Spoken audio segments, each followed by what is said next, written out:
JBN, we keep you informed. I am Michelle Jones, and in the news, gun attack in Portmore community leaves one wounded. An attack on residents of Laurel Path in South Warren, Portmore, St. Catherine on Saturday night has left one person nursing bullet wounds. 9 houses were reportedly shot up by gunmen. It was reported that the attack started about 8:30 p.m. at the house of a woman who had accused a politician of bringing gunmen into the community. One person inside the house was injured. The men then turned their weapons on other houses, damaging vehicles in the process. Senior Superintendent Christopher Phillips, commanding officer for the St. Catherine South Division, visited Southborough on Sunday and appealed for residents to provide the police with information. "You need to start talking to us way more than you're doing now. We need more information, and I'm getting one side of the story. I need both sides of the story," he pleaded. Man gunned down outside barber shop in Bog Walk. A man was shot and killed outside a barber shop in Bog Walk, St. Catherine on Sunday night. The deceased has been identified as Samois Gale, otherwise called Rambi, who lived in a mountain district in Bog Walk. It is reported that about 7:30 p.m., Gale was standing outside the barber shop along Church Street when he was approached by a gunman who shot him multiple times. His attacker fled the scene. The injured man was rushed to hospital, where he was pronounced dead. Coin thief nabbed in Westmoreland.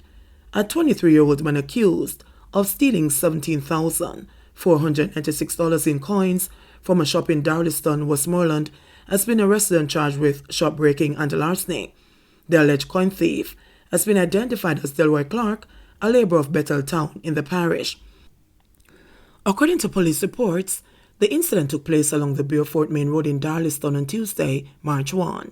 It is understood that at about 6:30 p.m., a man secretly locked his shop and left for home when minutes later received information that strange sounds were heard inside his business place. The man sought the assistance of the Darlaston police, who responded swiftly. Upon their arrival, Clark was seen running from the building with a black knapsack.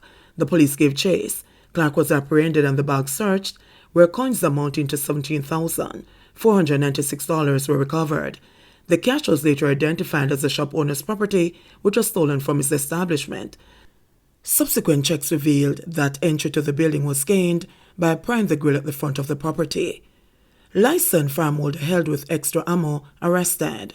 A licensed farmholder, who is also a manager at a government entity, was arrested on Sunday after being held with extra rounds of ammunition. The police say the extra rounds were seized during a mobile patrol in the Duane Park area of St. Andrew. Detectives assigned to the St. Andrew South Police are probing the circumstances which led to the man being in possession of more ammunition than he is licensed to carry. A source close to the investigation said that the Firearm Licensing Authority may form part of the probe. JMEA expresses shock at factory boss's murder in Spanish Town.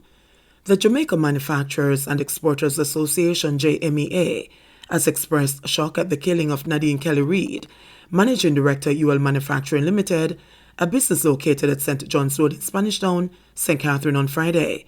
The police said Kelly Reid, 47, of Vaux's Delight, Kitson Town, St. Catherine, was killed in a gun attack at the factory in which 2 other persons were injured. Reports are that about 10:31 a.m., Kelly Reid and 2 other persons were at the factory when armed men alighted from a motor vehicle and opened gunfire. The police were summoned and all 3 injured persons were taken to hospital, where Kelly Reid was pronounced dead and the other persons admitted in stable condition. Investigations are ongoing into the incident. In a statement on Monday, the JMEA condemned the violent crime against a member of the business community who devoted her life to the growth of her manufacturing and export business.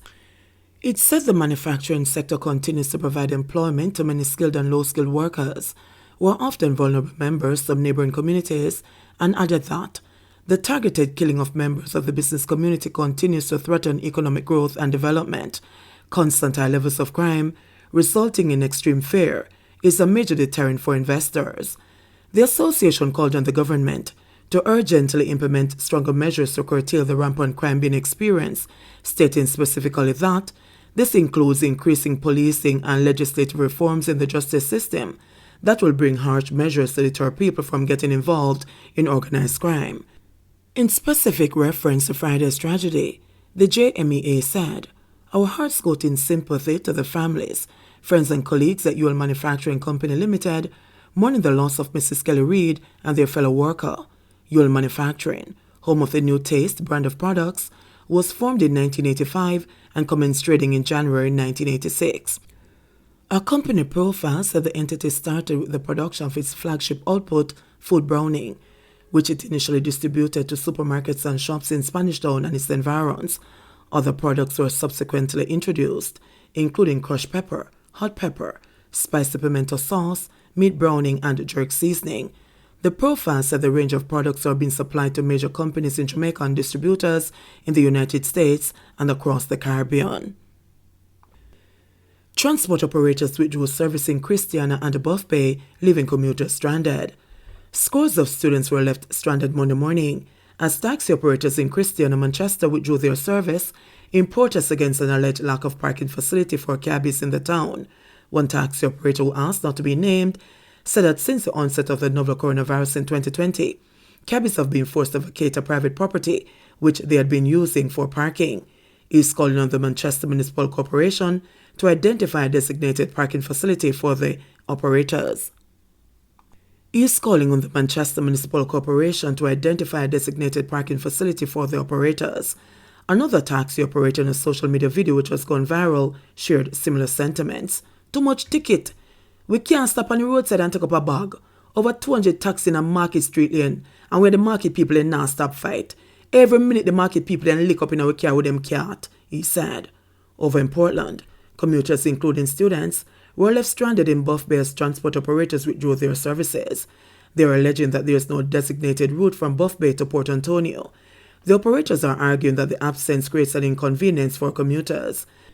The protest started from as early as 5 o'clock this morning, and there was little to no movement for commuters, especially students returning to school. Spokesperson for the protesting operators, Fly Thomas, explained that 39 buses were assigned to the route Port Antonio to Onoto Bay and then to Ocho Rios via Buff Bay, but that during the height of the pandemic, 30 of the vehicles were sold by the owners, leaving only 9 buses to cover the existing route. 5 buses were rerouted by the Transport Authority, which claimed that they have the power to do anything, said Thomas. But that is only a stopgap measure. Those 5 buses are officially assigned to the route Port Antonio to Onoto Bay and Ocho Rios. We have applied to the Transport Authority to fill that void, but we are getting nowhere, he said. The operators have vowed to continue their protest unless their request for road license to apply the route Buff to Port Antonio is honored. The operators argued that currently they are only able to apply the route Buff Bay to Skibo and Spring Garden, which they say creates a serious strain on the commuting public. St. Elizabeth farmers get water tanks. Tourism Minister Edmund Bartlett last Friday handed over 50 water storage tanks to farmers of Short Hill, St. Elizabeth. The 650-gallon capacity tanks were procured through the Tourism Linkages Network division of the Tourism Enhancement Fund and forms part of the $4 million 3-month training and support initiative for farmers in the area.